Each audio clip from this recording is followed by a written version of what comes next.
Hey guys, welcome back to Hook with Anime. If you like the video, make sure to subscribe to my channel. Let's begin. Chapter 1. The Love of a Mother. Late one October night, there was a small child born to two strong shinobi, well strong in their own special way. Minato Namikaze was known as the fastest man on earth, having decimated almost an entire army all by himself, in the blink of an eye no less. Then there was Kushina Uzumaki, Jinchuriki to the Kyuubi no Kitsune in a skilled kunoichi in her own special ways, which mainly included her legendary chakra chains. Both of these people were dead now, killed by the Kyuubi itself before the massive chakra construction was sealed into their own child. Said child's name was Naruto Uzumaki, last known survivor of the Uzumaki clan and the only child of the Hokage. Crying for the loss of his parents, who had sacrificed their own lives to keep him safe, but his young mind didn't realize, or even comprehend, that they were dead. All Naruto's young mind knew was that he was covered in gooey stuff and that he was very cold. So Naruto cried into the blood-covered night, the full moon shining down on just him, like a sign from the heavens of how special Naruto really was. Then, out of the shadows of the nearly destroyed forest, walked a very strange-looking woman. This woman possessed very delicate facial features, her skin looked to be as smooth as glass. She had long, sweeping light-colored hair that literally reached the ground, giving her an even more majestic look than most other women. The most noticeable thing about her were two horn-like protrusions which stuck out from her head, almost like rabbit ears. Her eyes were a beautiful pure white, which would cause some to mistake her as a member of the Hyuga clan. However, unlike most humans, this woman possessed a third eye located vertically on her forehead. This eye was completely red with several rings in it and, on each right, were 3 tomo. Her eyebrows were cut short and she wore a dark shade of lipstick and a dark shade of nail polish on her long nails, which almost resembled claws. Finally, this mysterious woman wore a high-collared hime kimono, which had lines weaving in the design and a line tomo running down the center and edges of the dress. As this strange, yet extremely beautiful, woman walked through what could only be considered a war zone, the menacing chakra that had belonged to the Kyuubi seemed to part like the Red Sea, not even so much as touching her. Each step was equally measured, no sound came from her steps, and her pale white eyes never wavered from the crying child in the middle of the clearing. Curiosity had brought her out this late October night, curiosity about the chakra she felt in this child, who had been born in the middle of so much bloodshed. Reaching down, the horned woman picked up the baby Naruto, the blood moving away the closer her hand got as if by some magical force, and finally she picked him up, not a drop of blood on him. "Are you my son Hagoromo? No, maybe you're his son Asura?" the woman asked. Her voice was both strong and soft, even if her facial expression didn't shift, you could still tell she was interested in the baby Naruto. The strange woman tilted her head ever so slightly, as if it would give her better knowledge of what she was looking for. This child, currently snuggling into the warmth that she provided, was very interesting indeed, but those other chakra signatures approaching would distract her from the baby in her arms. They weren't particularly strong, not when compared to herself, and they were no doubt coming for the child, which she just could not let happen. She was interested in the child now and wouldn't let him be taken away until her curiosity was sated, which could take a while. "Who are you?" The woman didn't even so much as look over at the aged warrior and his large group of soldiers as they ran into the clearing. The woman simply turned around and began walking back towards the forest, holding the baby Naruto close to her chest, only to be cut off by more masked soldiers, their weapons drawn. There was no doubt about it now. They wanted her child for themselves and would try to take him by force if she didn't give him to her. Yes, she considered herself the child's new mother, having washed the blood from his body and given him her warmth when he was in the cold night. So, in response to this hostile stance, she faced the oldest man among them, who was dressed in different armor and had a staff in his hand. "I am taking my child away from this atrocious spectacle. You will not be able to prevent me from departing this area." That was all she said before taking a single step towards the aged man, yet somehow appearing not 3 feet from him with her free hand stretched out. "Wah!" was all he managed to get out before the fingernail on her index finger simply touched his forehead. Then his eyes rolled into the back of his head and he fell like a puppet that just had its strings cut. She attacked Sandaime-sama. One of the masked men yelled in horror before all of them jumped at her. What happened next, happened in the fraction of a blink of an eye. The moment they got within a few yards of the strange woman, they all seemed to freeze before blue energy seemed to force its way out of their body and into her outstretched hand, forming a tiny ball of blue energy, no bigger than a bean, With another wave of her hand, the foul chakra that had been expelled by the Kyuubi, in its attack, flowed into the blue ball, turning it a light purple. Are you hungry, my son? The woman asked in a much kinder voice than she had ever used before, aside from her own sons. The baby in her arms, not understanding a word that she just said, simply tilted his own head to the side before a giggle escaped his lips. Meanwhile, while the baby snacked lightly on the ball of energy she held, the woman walked back into the forest, vanishing the moment they exited the clearing with baby Naruto in her arms. Now what should I call you? Surrounded by chaos and yet causing me such a fuss just by taking you away. Oh yes, I think I will call you Naruto, my little maelstrom. For the next several months, people would search for this strange woman and the stolen son of the Hokage, but neither of them would ever be found for several years.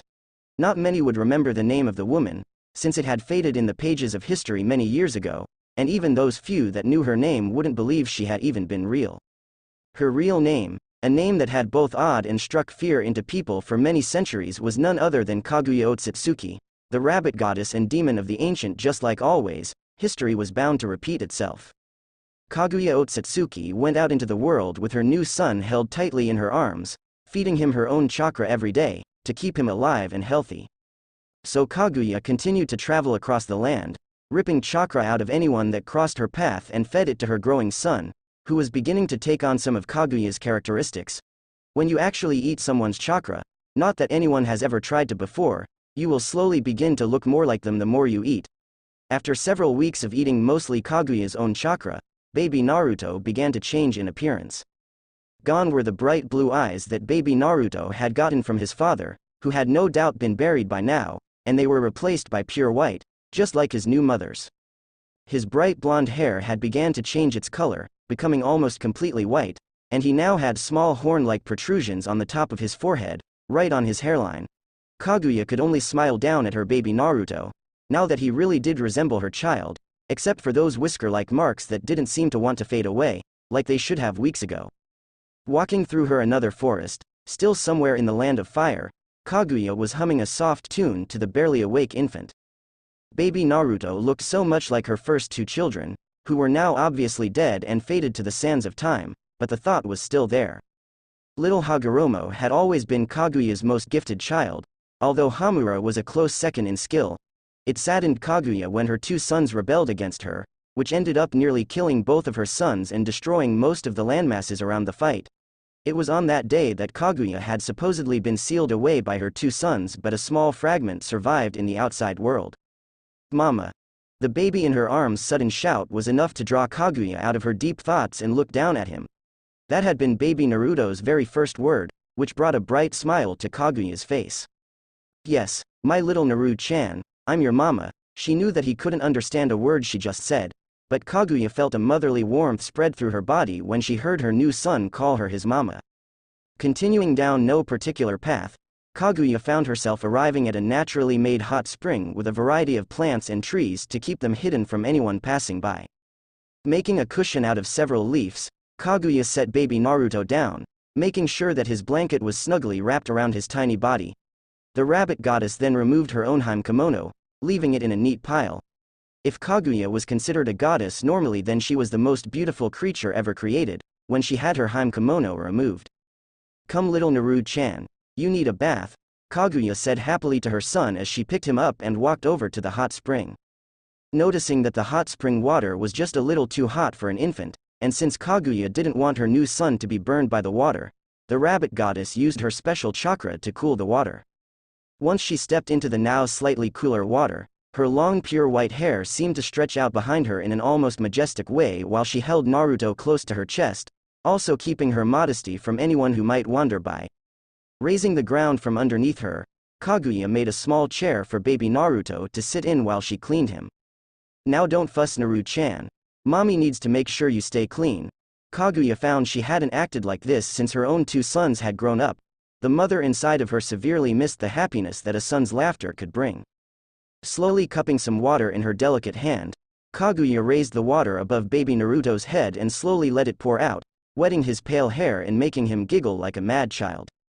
Kaguya did so several more times until Naruto's naturally spiky hair completely flat against his head. The rabbit goddess then gently ran her fingers through his hair, pushing it until it was messily slicked back and his two horns were a little more pronounced, not blending in with his hair.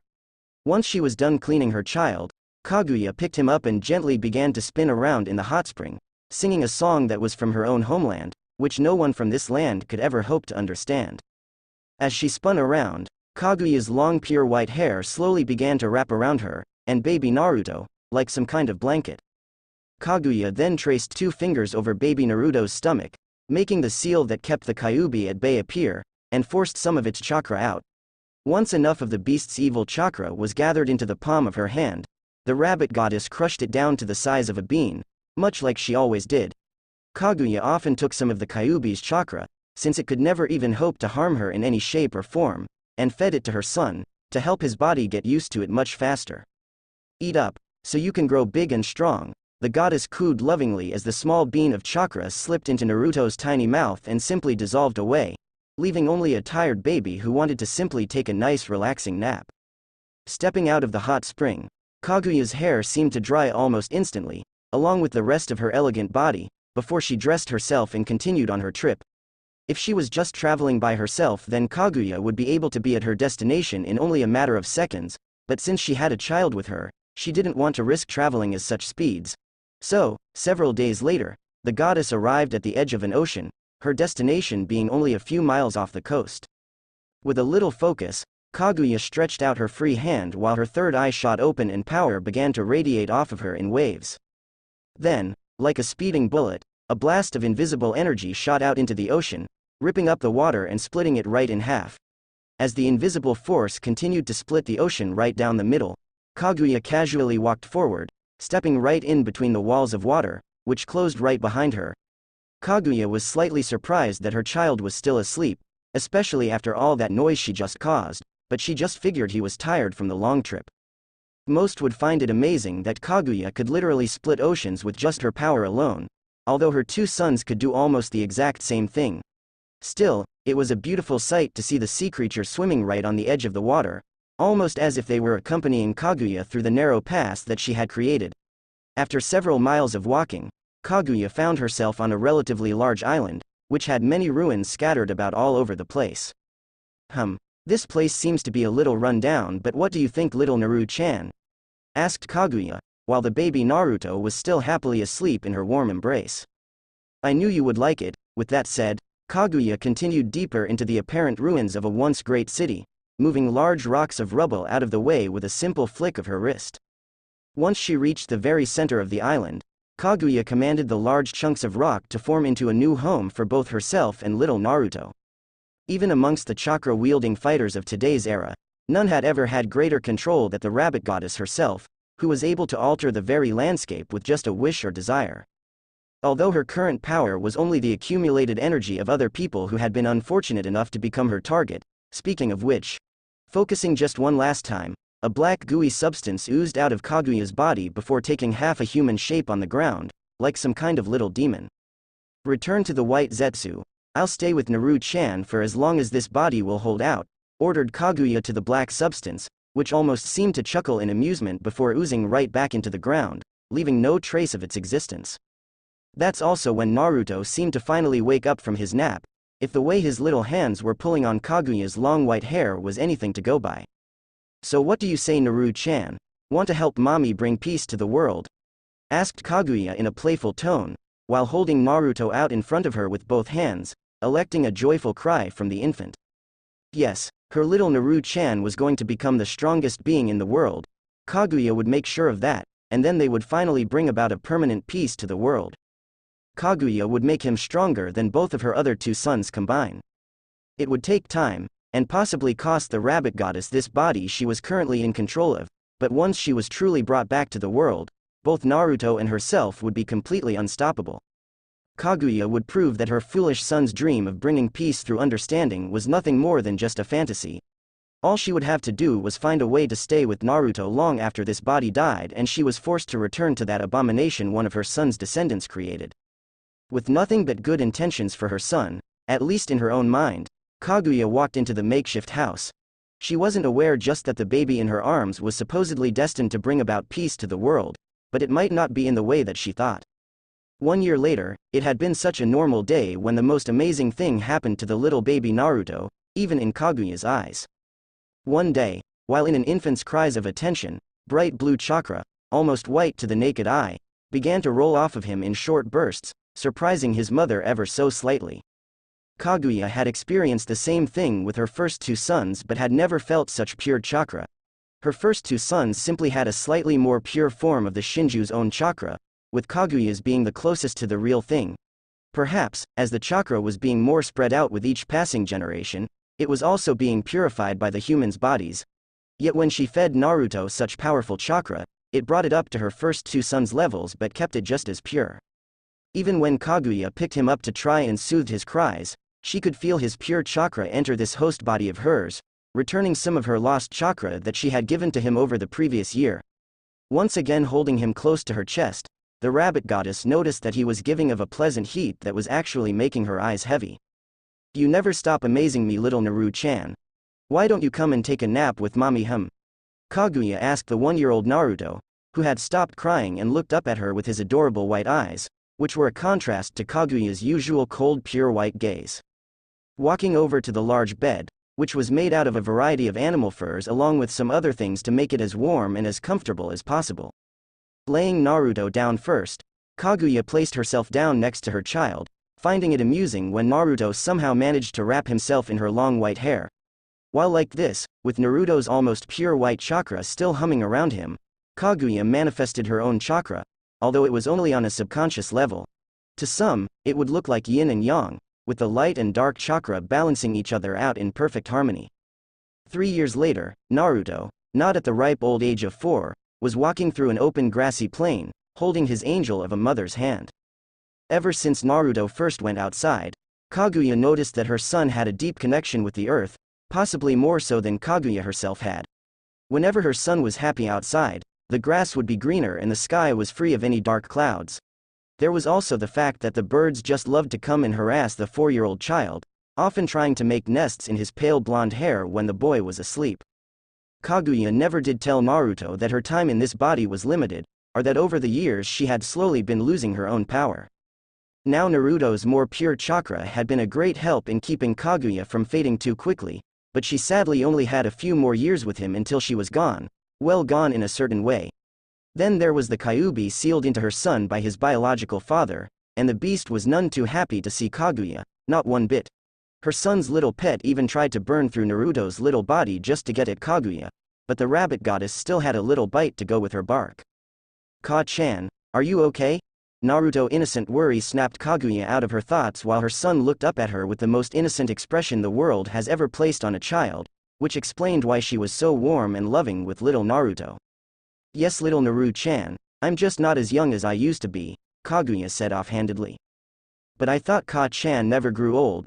asked Naruto, having been told that Kaguya would never age as long as she was in this host body, because her life became the chakra she currently had, which was slowly running out, and killing the host body the lower it got. "Don't worry, Naru-chan, Ka-chan is going to be with you for the rest of your life. Now, how about we head home and you help me make dinner for tonight?" asked Kaguya, watching in amusement as Naruto's worried expression instantly turned into that of childish excitement.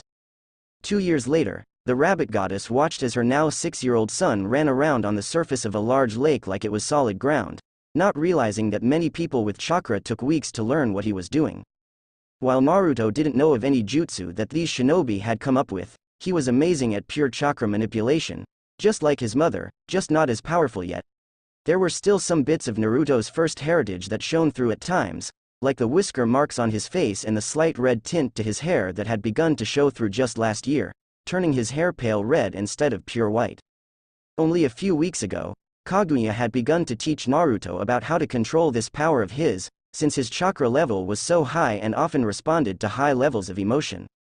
Like when he was really happy, Naruto's now white chakra would make all life around him healthy, even Kaguya's dying host body. Then there was the time that a wild animal had attacked Kaguya during one of her weaker moments, since she was now at her halfway point and could no longer part the oceans like before. That wild animal had gotten a literal chain of pure white chakra shoved through it, horrifying Naruto that he actually killed something. Kaguya had held him that entire day, trying her best to calm her son down, but little seemed to work in his mournful state. It was then that Kaguya felt her first bout of pain course through her host body, showing that the rejection process had finally begun. The sight of Kaguya falling to her knees and clutching the area above her heart did not go unnoticed to Naruto, who ran over to her as fast as he could. Whenever Kaguya was feeling bad, Naruto would always hug her and the pain would go away, so Naruto figured that the same situation applied at this very moment. "It's okay, Ka-chan. I'll make the pain go away," Naruto said to his mother, unconsciously drawing upon his pure chakra to lessen Kaguya's pain, which it surprisingly did. "Thank you, Naru-chan. You always know how to make me feel better," Kaguya whispered to her child, wrapping her arms around him to hold him as close as possible. "I'll always be here to protect you, Ka-chan. That's what sons are supposed to do," Naruto said, blissfully unaware of what was going to happen only a few years down the road. 6 years later, 6 years after her first warning of what was to come, Kaguya had grown slightly weaker with each passing day, to the point that she couldn't even get out of bed without suffering tremendously. This led Naruto to learn many things, including how to take care of himself after the inevitable passed and he was left alone. In fact, the son of the rabbit goddess was currently sitting at his mother's bedside, tilting her head up so she could drink some water filled with some tasteless medicine Naruto had made to try and help her. "Don't worry, Okawa-chan. I'm going to make some more medicine that will help ease your pain. You're going to be alright." Naruto tried to reassure Kaguya, but she knew that there was no point to it now. "No, Naru-chan. Stay with me for just a bit longer." Kaguya weighed weakly, barely even having enough energy to keep her eyes open and talk to her son. "Alright, Okawa-chan. Whatever you want," said Naruto, taking hold of his mother's limp hand, pushing some of his white chakra into her body. "Naru-chan. What's today?" the weak goddess asked, feeling almost all of the last of her chakra slipping away, even with Naruto trying to give her some of his own. "October 10th, Okawa-chan, my birthday," Naruto responded, a warm smile managing to sneak its way onto Kaguya's face. "Sorry, I wasn't able to get you anything," Kaguya whispered before succumbing to a violent coughing fit, to which Naruto tried to help her sit up. "It's okay. The only thing I want right now is for you to get better, so enough talking and save your energy," Naruto said softly, but his beautiful, still young-looking, mother just smiled at him. "I don't need it, Naru-chan." Naruto paused at this, looking intently down at his mother while she took a breath, possibly her last. "I need you to be strong, strong enough to brave this harsh world without me. I need you to do what I couldn't and bring peace, to make sure no sons and their mothers are ever separated again." Her voice was all but gone now and her beautiful white eyes had almost completely closed to the beautiful world. "I am strong, Okawa-chan, but only when I'm with you." The pale red-haired boy felt a lump form in his throat, feeling helpless as Kaguya's host body was slowly dying right before his eyes. "I love you, Naru-chan."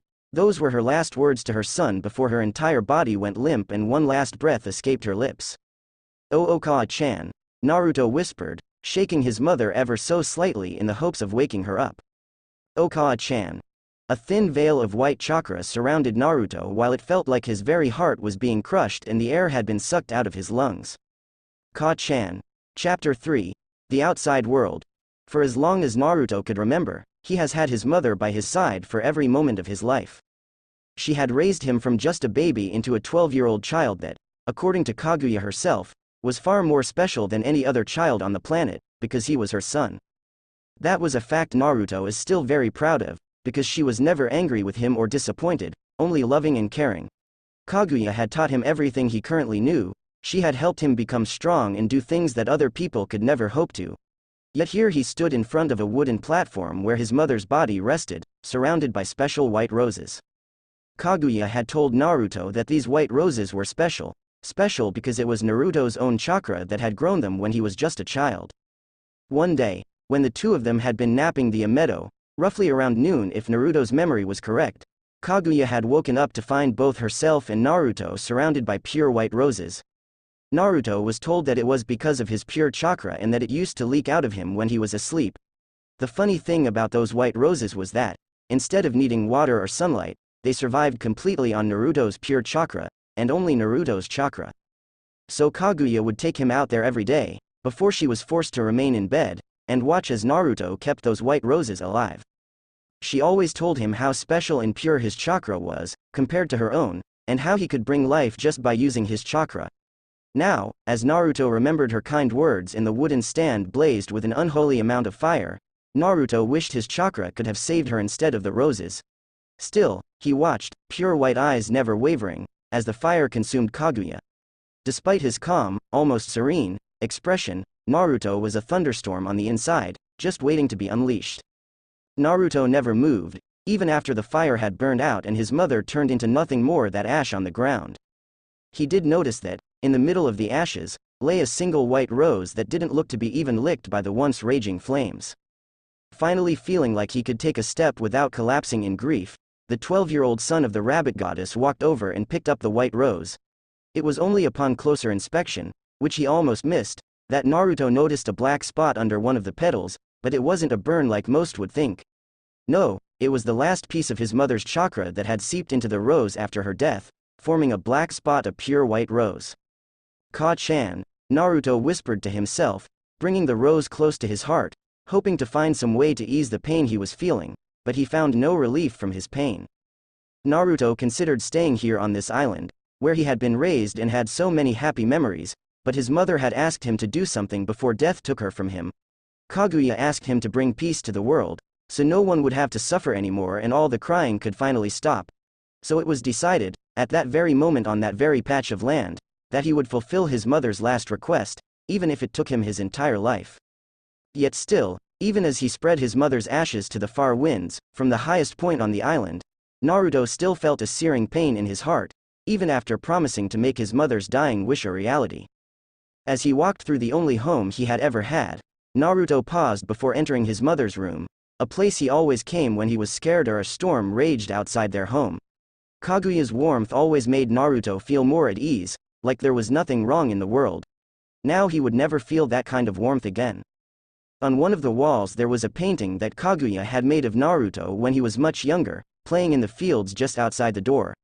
The rabbit goddess promised to make Naruto strong, and she did, strong enough to brave the outside world. Now here was the test, to see if all of her work had been for nothing or if she was right about Naruto after all, that he would be great one day. Getting dressed in robes that Kaguya had made for him, when she could still move around properly, Naruto found himself standing on the beach, the farthest from home he had ever been. The robe was a male version of Kaguya's but with the tomo only going around the neckline while a spiral was on the back. Kaguya never did tell him what that spiral stood for, only that it was part of their shared past and very important to him in some special way. Ka-chan, I'll make you proud, Naruto whispered, closing his eyes while trying to imagine what it would feel like to be in Kaguya's arms once again, hearing her voice just one last time. With a simple thought and a little willpower, a pure white aura of chakra formed around Naruto, before he stretched out his 12-year-old hand and narrowed his eyes at the ocean before him. Suddenly, a pulse of chakra shot out into the ocean, ripping the water right down the middle and revealing a path to walk on. Just like 12 years ago when Kaguya had carried baby Naruto to the island, Naruto was now walking out on his own power. He was finally as strong as Kaguya, well at least the power she was at 6 years ago when she first began to teach her son the ways of chakra. Naruto hesitated for a moment before walking down the path before him, the walls of water closing behind him and the fish guiding him, just like with Kaguya. None would think that a 12-year-old child could hold this kind of power, or determination in his eyes, but Naruto now had a purpose that would take his entire life to achieve. He didn't know where he would begin or if people would try to get in his way, but nothing would stop him from bringing peace to the world. He swore on his mother's name. 1 step became 2 and 2 became 3. Soon enough, Naruto found himself on the mainland, a place he had only ever seen pictures of. Naruto took in a deep breath of fresh air, like it would somehow be different than the air on the island, and he found himself greeted by a rather unpleasant smell. Following his nose, Naruto found what looked to be some kind of animal he had never seen before. The animal was covered in thick gray fur with a long bushy tail. Its eyes were a dull yellow and there looked to be a cut of some kind, maybe a claw mark, right on the edge of its throat, making it slowly bleed to death. Slowly approaching the wounded animal, which made it groan out a warning, Naruto was careful not to make any sudden movements, just like Kaguya had taught him. Calm yourself, Naruto whispered, his hand now coated in pure white chakra as he slowly reached for the bleeding cut on the animal's throat. In response to the possible threat to its life, the large animal nipped at Naruto's hands with its sharp and powerful fangs fully intent on removing Naruto's hand from his arm. Luckily, Naruto's reflexes were faster, or the animal was just slow from such blood loss, and he managed to pull his hand away. Narrowing his own pale white eyes at the animal, Naruto reached in again, and this time he managed to touch the wound. Despite this being his first time touching such a large amount of blood, Naruto's focus allowed him to ignore it in favor of healing his poor animal. The moment that his chakra entered the animal, the beast let out a long painful howl while its injuries, including the ones that Naruto couldn't see, began to steam and heal. Naruto had only practiced healing birds with his chakra, so once the fur-covered animal was healed, Naruto instantly backed away and allowed it its space. Kaguya always said to respect nature or be consumed by it, because nothing could dominate it and survive. The creature slowly got to its feet, seemingly surprised that it was no longer hurt, and stared Naruto right in the eyes, as if deciding if it should attack its savior or not. Most would think that the idea of an animal thinking such things is the sign of madness, but they would be so very wrong. If anyone were to witness what happened next, then they would have fallen over in shock, because the massive four-legged predator inclined its head towards Naruto. Naruto, in turn, inclined his own head just before the beast ran off into the forest, maybe off to find its own family. Just the thought of it brought back his mother's memory and her burial not a couple hours ago. Naruto really did hope that the animal he just saved really had a family. No creature should have to suffer without a family. Now, let's see if I can find that village. True enough, the pale red-haired boy thought it best to head for the one civilized place that he actually knew existed and the location of. Kaguya told him how other people didn't look like the two of them. They had no horns or the same strength, but they were people nonetheless. Hopefully, if Naruto showed them no hostility and only kindness, then they would do the same to him. Truth be told, the young boy had enough hardships for the day and didn't need any more, anytime soon if he could help it really. If there was one thing Naruto delighted in when he got to the mainland, it was that the forest still had the same chakra as the trees on his home island. This simple fact helped Naruto calm his nerves and not be so jumpy every time he heard the wind blow or a twig snap under some animal's weight. Still, it was a long walk for a 12-year-old child, and it was actually getting rather dark out, which meant he would been to set up a camp or risk the nighttime predators attacking him. It was only the sound of other people yelling, off in the distance, that caught Naruto's attention, and he just couldn't seem to sat his curiosity. So he casually picked up the pace, jumping high up into the trees so no one could ambush him on the ground, and he was less likely to be seen. It was a little tricky for Naruto to jump from tree to tree at first, since there were no large forests on his island, but he managed to adapt after a few minutes of nearly falling face first into some rather large branches. Once he was sure he could keep moving without much concentration, Naruto focused chakra into his eyes, just like Kaguya taught him, and suddenly his vision changed. The veins around his eyes suddenly bulged with power, and Naruto could now see several miles away, and in every direction. When Naruto first tried this, he had been young and it scared the living shit out of him, but luckily his mother was there to help him. There he goes again, not able to stop thinking about her. What is going on over there? Naruto thought, his extended sight finally seeing what all the commotion was all about. It looked like a large group of people all fighting in a rather large and open field. Naruto could even see the smoke from the fires at this distance without his eyes activated. I need you to be strong enough to brave this harsh world without me. I need you to do what I couldn't and bring peace, to make sure no sons and their mothers are ever separated again. Those words rang through Naruto's mind again, reminding him of what he promised to do when he got to the outside world, this world.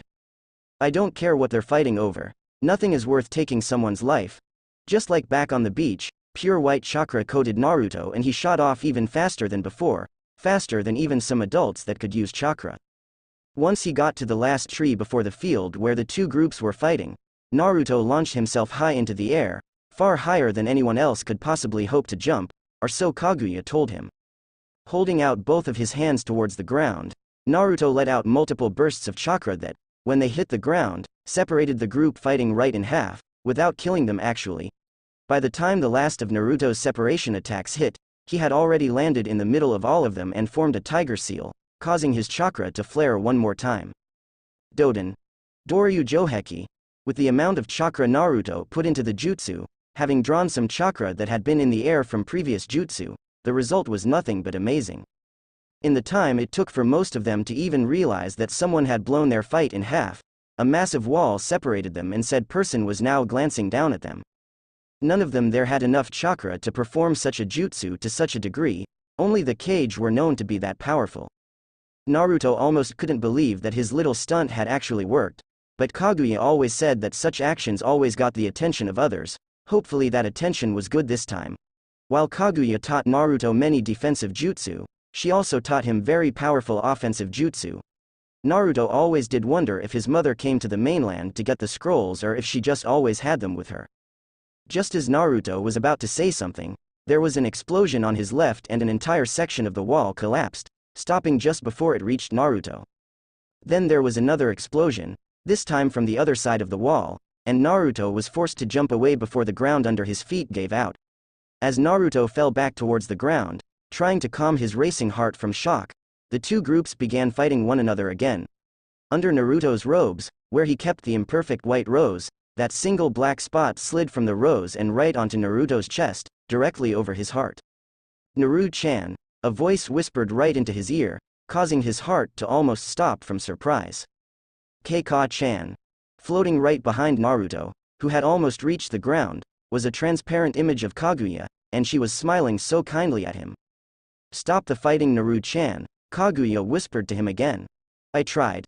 Stop the fighting forever. Chapter 4, The Outside World Part 2.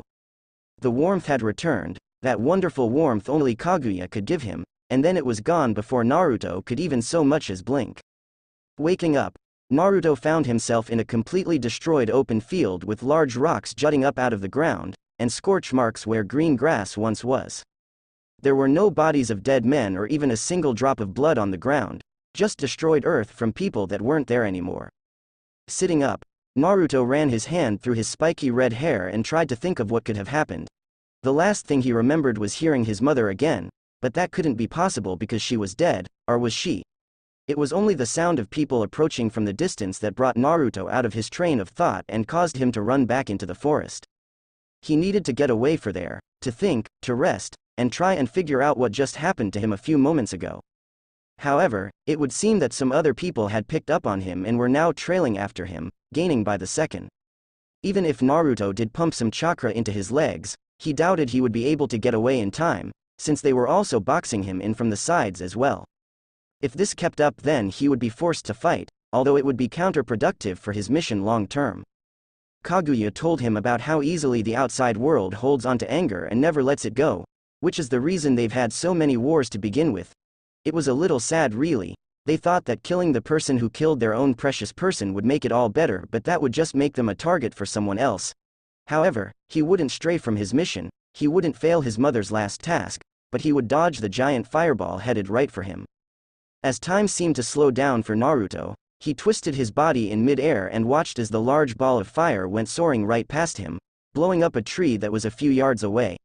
Correcting himself again, Naruto landed on the next tree branch before continuing on as fast as he could. With the rest of the large group having almost completely cut off his escape, the red-haired boy decided it would be best to face them in a nice open place, a place where he could move around if he needed to. So after sending chakra to his eyes, Naruto found a small clearing that hadn't been cut off from him yet. This place would be perfect for a fight, if it came to that. Landing with one knee on the ground, Naruto tried to get his heart rate to even out and some proper oxygen into his lungs. Unfortunately, the group that just tried to blow him up landed there soon after, covering both the ground and surrounding tree branches. All in all, it looked like half of the army that was now missing. Most, if not all of them, were wearing some kind of vest with dark clothing and strange headbands with what looked like a leaf carved into them. Some of them wore more armor and had swords strapped to their backs along with animal masks, of all things, covering their faces. Naruto had no idea who these people were, but the negative emotions coming off of them were really putting the son of the rabbit goddess on edge. Take the boy back to the camp for questioning while the rest of us continue to search for the person responsible for our men being missing, said one of the masked men to the apparent leader of the main group. Right, was the collective response of almost all of the non-masked people there before the apparent elite group shot off back into the forest in search of the person that had been right in front of them. None of them bothered to address Naruto directly, not even to remark upon his strange looks. They had orders to follow and their experience made them believe that Naruto wouldn't be able to put up much of a fight. This would prove to be a mistake on their part, because with a simple thrust of his hand, Naruto sent out a blast of chakra powerful enough to knock several of the men many yards back, leaving the other in a momentary state of shock. Now Naruto wasn't violent by nature, but there were just some cases that he couldn't simply reason his way out of, and sadly this was one of them. After all, his mother had told him of such people that are so controlled by their villages that they could barely talk without being told that they could. Kaden. Gokaku no Jutsu. Several of the attackers yelled at the same time, sending large balls of fire at Naruto from almost every direction, which could possibly kill the boy, but he had just proven to be far stronger than he first appeared. Thinking quickly on what he could do, Naruto charged chakra into the palms of his hands and began to spin at an amazing rate. Some would mistake the technique as the Hyuga clan's Kaden, but that wasn't the case at all. All the attackers saw was the fire jutsu vanish the moment they hit the blur that was Naruto, but he wasn't blocking the attack. In fact, he was absorbing the chakra from the attacks and was simply using his pure chakra to protect his hands from the flames. After the last fireball was gone, Naruto stopped spinning and narrowed his eyes ever so slightly. "They'll try and stop you from keeping your promise, Naru-chan."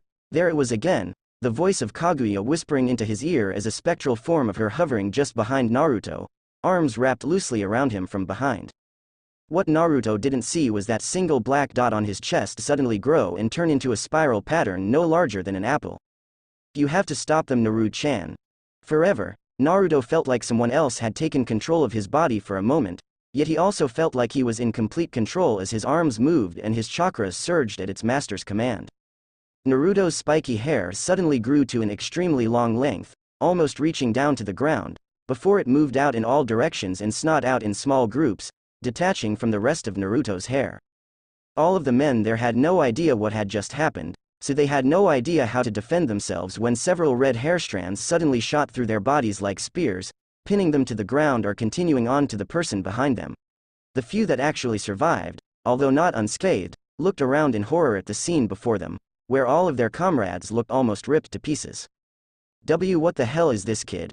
one of the men asked, watching as Naruto's hunched form slowly rose up, his hair back to its normal length but casting a shade over his eyes that made even him intimidating in the face of grown men. "It is a mother's duty to guide her children down the proper path of life," Kaguya whispered, and, for a brief second, everyone around Naruto could see her grinning spectral form behind Naruto, guiding his movements and influencing his current actions. "Yes, mother." Naruto almost sounded happy as he raised his 12-year-old hand and aimed right at the nearest shinobi, or at least in his general direction. Focusing. Just like mother taught him, Naruto began to absorb all the chakra in the area, even from the now dead bodies that littered the ground. Naruto drained every last bit of chakra from those bodies, until all that remained was dust, which would be blown away with the gentle evening breeze. This left only 10 scared shinobi, too injured to move or fight, to stare at what they thought was a child. Just when they thought they were going to be next, Naruto felt an intense burn over his heart and clutched his chest while falling to his knees. The last ghost-like image he saw of his mother was of her kneeling down in front of him and giving him a soft kiss on the forehead, all before both the pain and herself seemed to vanish. Under Naruto's robes, the spiral had receded back into a simply unnoticeable black dot. Not one to look a gift horse in the mouth, Naruto took off back into the forest, leaving those few remaining men behind to live or die. It should have shaken him that he killed all of those people, that he stole their chakra for his own and left those few to die. Yet now he was only focused on getting away. In fact, right now he actually felt happy. Even now his mother was with him, guiding him down the right path, just like she had done all of his life. It's like he could feel her warmth right next to his heart. It was so warm that it bordered on painful. "Megan. Kasagui no Jutsu." A deep monotone voice called out before the sky above Naruto turned blood red, the clouds black, and a pain he had never felt before coursed through his entire body. When he hit the ground, Naruto's eyes widened in pure horror as 6 massive metal stakes were impaled into his body. The pain was so great that Naruto's entire body eventually went numb, besides the stakes of course, and he couldn't even focus his chakra because of it. Then one of the masked men from before landed in front of Naruto and was simply staring down at him, strange glowing red eyes studying Naruto's even stranger features and pale white eyes. There was no negative emotion coming off of this older male, but his chakra level was so much higher than any other person he had come across, except for his mother. "Taiko-san. I have him placed under a genjutsu at the moment, he should be harmless," said the masked man as another one dropped down, and it turned out to be the very one that had been giving orders to those other men just a few minutes ago. "We should be careful with this one." We didn't know it before, but it was his large chakra we felt, before the first group vanished, and now our main force is gone as well. If he tries anything or breaks out of Genjutsu, kill him without hesitation, said the silver-haired man, getting a nod from the young man who picked up the frozen Naruto and slung him over his shoulder. Taiko-san, we should leave before more Kumogakure shinobi arrive. If our intelligence information was accurate, then they will be here soon to reinforce their now missing men, said the younger man, who could feel the approaching large mass of chakra that was nothing short of an entire army. Right. I'll signal for the others to being their retreat back over the borders. Hokage-sama will want to know just what and who this child is. With that said, both masked shinobi shot back off into the trees, hoping to outrun the enemy reinforcements that would no doubt kill them if even spotted.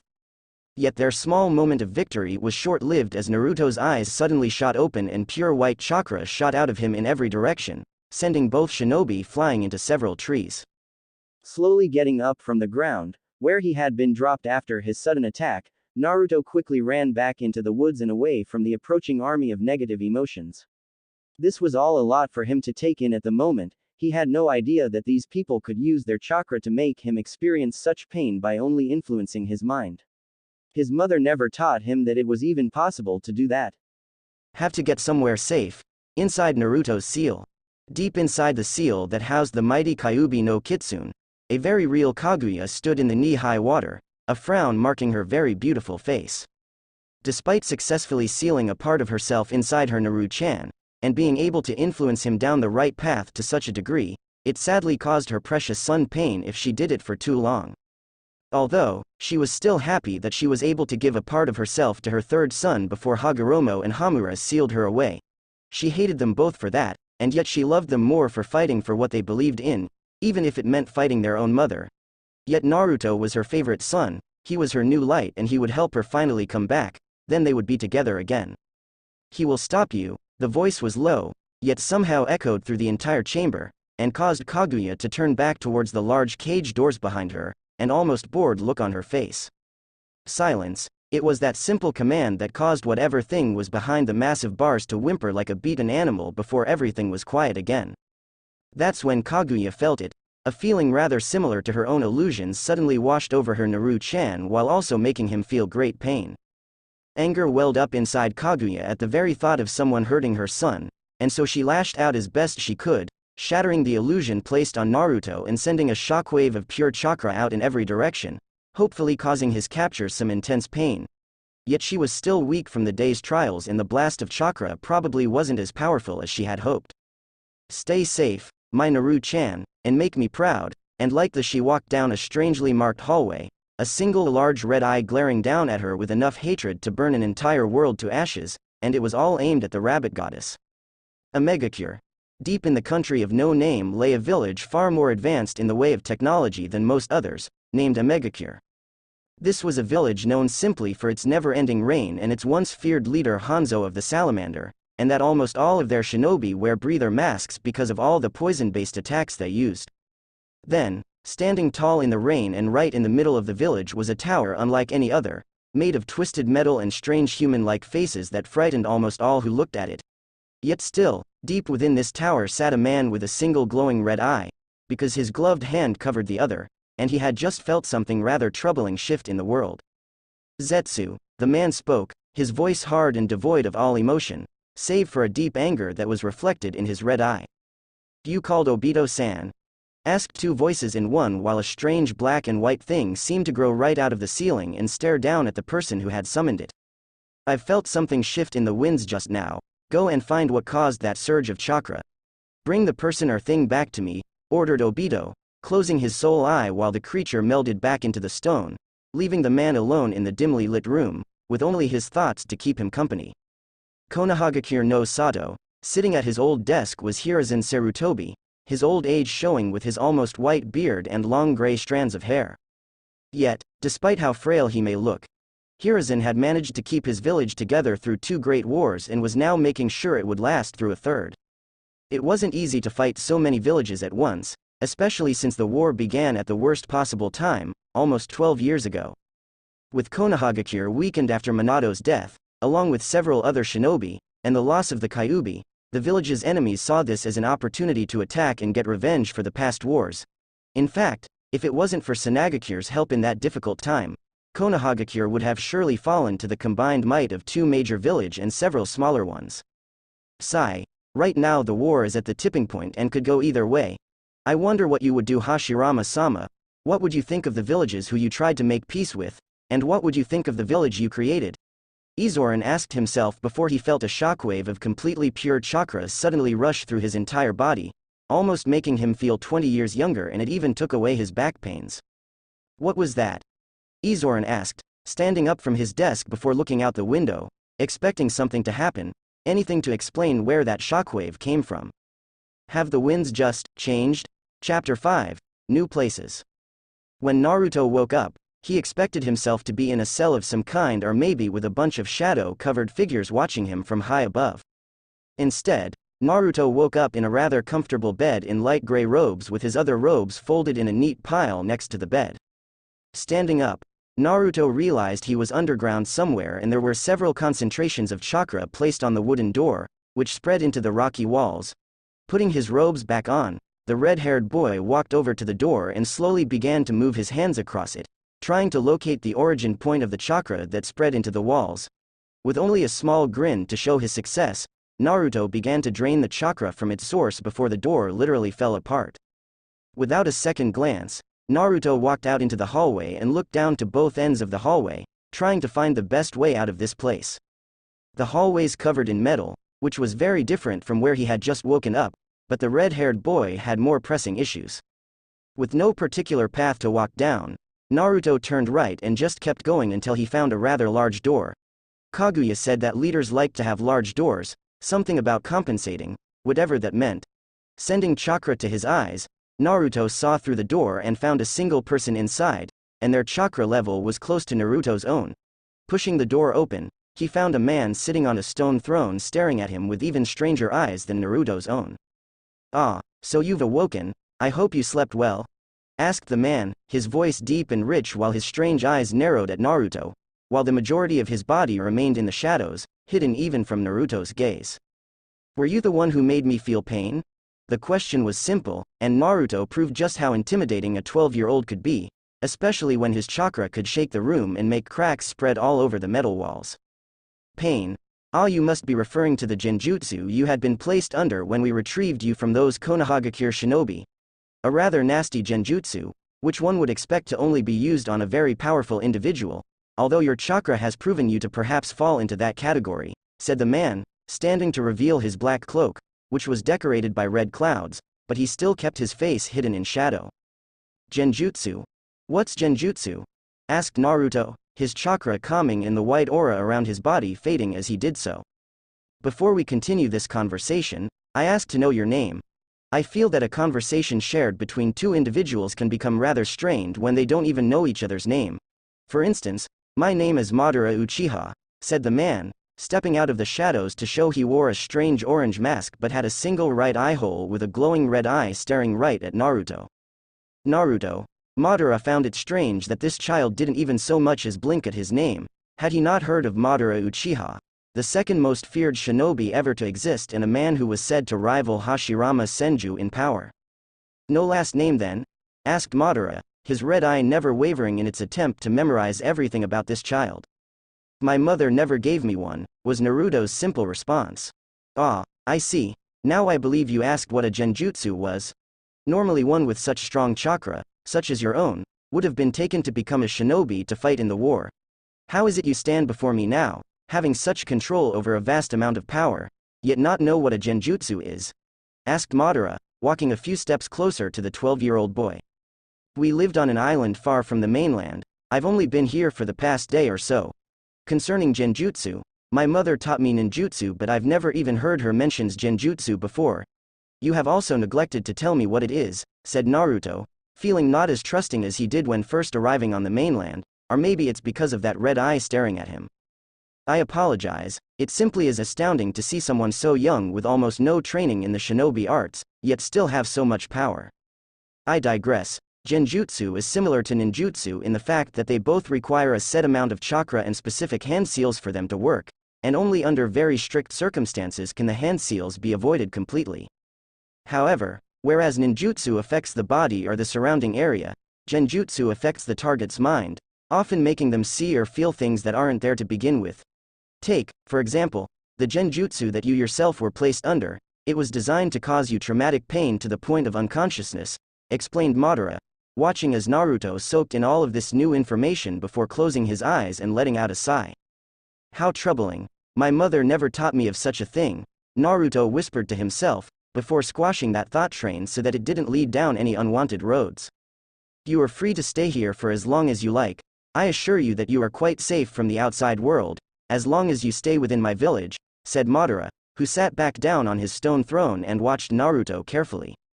Thank you for saving me, but I must leave. I have a promise to keep and it won't be easy, said Naruto. May I ask what this promise is? A promise I made to my mother, before she passed on into the next life. A promise to bring peace to the world. Madara's eyes widened ever so slightly behind his mask, even the eye hidden from the world.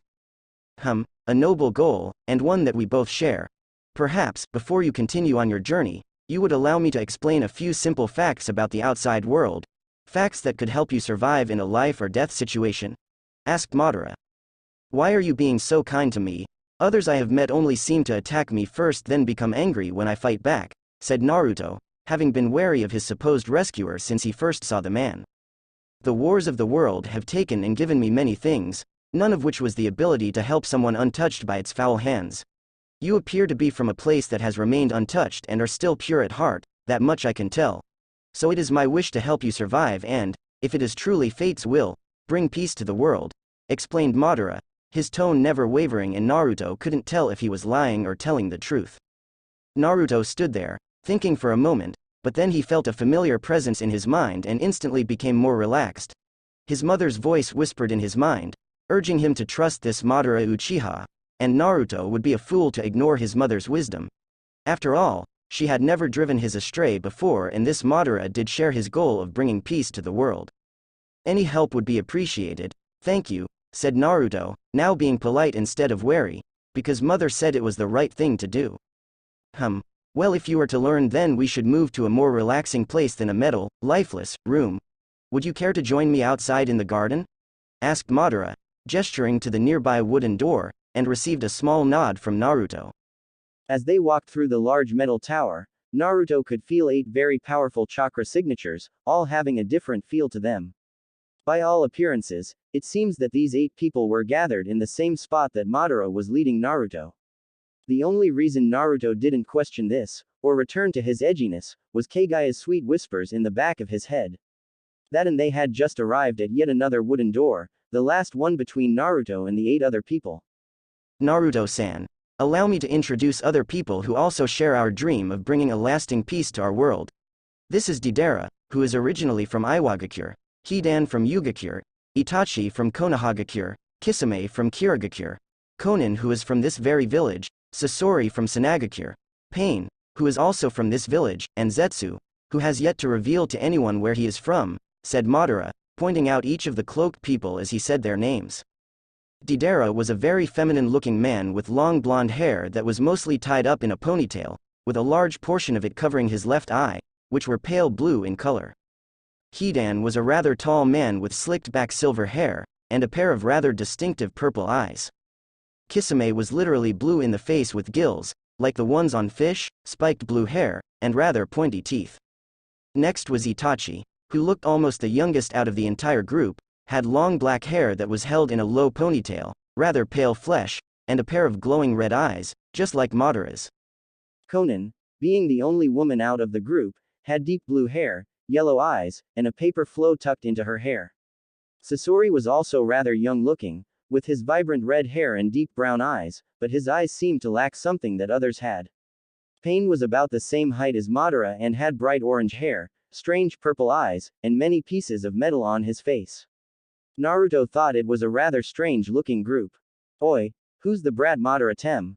Asked the man named Hidan, leaning up against the railing to a very far drop to the harsh cold ground. While Hidan-san's lack of respect, notwithstand, he does pose a fair question, said Itachi, glancing down at the boy with his red eyes, the fires of hell, and yet the boy didn't even seem to so much as flinch under his gaze, which had left full-grown men cowering in fear. This is Naruto-san. The boy that Zetsu-san rescued from those shinobi after they placed a rather painful genjutsu on him. I have come to learn that he shares our same goal of ending all this war and have offered to tell him what to expect in this world, Madara explained, motioning Naruto to follow him to a pair of chairs, by a table, which were right next to the stone railing that Hidan was leaning on. If you don't mind me asking, why is there a war going on in the first place? I tried to prevent a battle before I was captured, but they still tried to continue, despite my attempts at stopping them, said Naruto, getting a chuckle from Deidara. A little kid like you, try and stop a full-on shinobi battle. Ha, that's funny. Deidara laughed, holding his sides, only for the entire building to suddenly begin to violently shaking and Naruto's pale gaze boring down on the freaked-out Deidara. While I may lack experience and knowledge of mainland fighting, my mother spent her entire life, all the way down to the moment she died in front of me, making me as strong as possible. So don't insult me just because you can't accept a kid, like me, can stop two groups from fighting. After saying what he needed to say, Naruto reined in his chakra and ignored the looks he was getting from everyone but Madara. Naruto-san, while Deidara is well deserving of your anger, I would prefer if you didn't destroy the very tower we are standing on, said Madara. Sorry Madara-san, my Okawa-chan had always said I was quick to anger. I'll try and make sure it doesn't happen again, said Naruto, with a smile that only an innocent child could pull off. Hey, I like this kid, that chakra's well above my own, said Kisame to no one in particular, but his shark-toothed grin threatened to rip his face right in half. Indeed, despite only being a child, his chakra level is miles beyond most of our own. If he had the proper control over it, then there is no telling the things he would be able to do. To see someone this strong, well, it's rather inspiring, said Sasori, moving a bit of his red hair out of his eyes while grinning ever so slightly. Where to begin then? Perhaps where all stories do. Roughly 10 years ago, in the Land of Fire and the village of Konohagakure no Sado, there was an attack the likes of which the village had never experienced directly before. A massive construct of chakra had been summoned to the middle of the village and told to destroy it. It was then that the Hokage, the leader of the village, engaged the beast in battle and, after an hour of fighting, was able to seal it inside his child. Madara began, drawing everyone's attention, especially Itachi's because he was there, in the village, when it happened. When they went to retrieve the child, he had been taken away and has never been so much as seen since that night of his birth. With the village weakened and no way to keep their borders completely safe with their current shinobi, the reinstated previous Hokage brought back a group known simply as Root. Root is run by a man named Danzo and their sole goal is to protect Konohagakure from all things they perceive as a threat. As word spread of the village's weakness, the Hokage and Danzo began to fear an attack from any of their old enemies, so they thought to strike before any of the other villages had a chance to. Danzo used his Root shinobi to try and assassinate key people in the other villages, even their own Kage. The only reason Konohagakure isn't fighting all the villages at once is because a few of them didn't believe they would do such a thing, Madara continued, almost like a history teacher, recalling everything that had happened in the last 12 years. So this Konohagakure was the cause of this war. Why hasn't anyone held their leaders accountable? Asked Naruto. That was what our group had originally intended, but that was before we learned that Danzo, the man who had ordered the assassination of those people, had secretly been planning to overthrow the Hokage by, almost literally, throwing him to the wolves. Danzo had made a deal with two of the other Kage that they would provide false evidence of forming armies, which would trick the Hokage into thinking they would attack, and so when the Hokage attacked first they would have grounds to go to war and give Danzo the title of Hokage, if just to maintain peace with them. However, the Hokage found out about this and had Danzo executed for what he had done before taking command of his Root shinobi. Now, for the last several years, a stalemate war has been going on between Konohagakure and her allies, and Iwagakure along with Kumogakure, Madara finished. So that's how this war started, because some people wanted something that wasn't theirs so they try and take it by force? Asked Naruto, letting out a small sigh, but Kaguya's ghostly form gave him a warm hug from behind, not that any of the others could see it.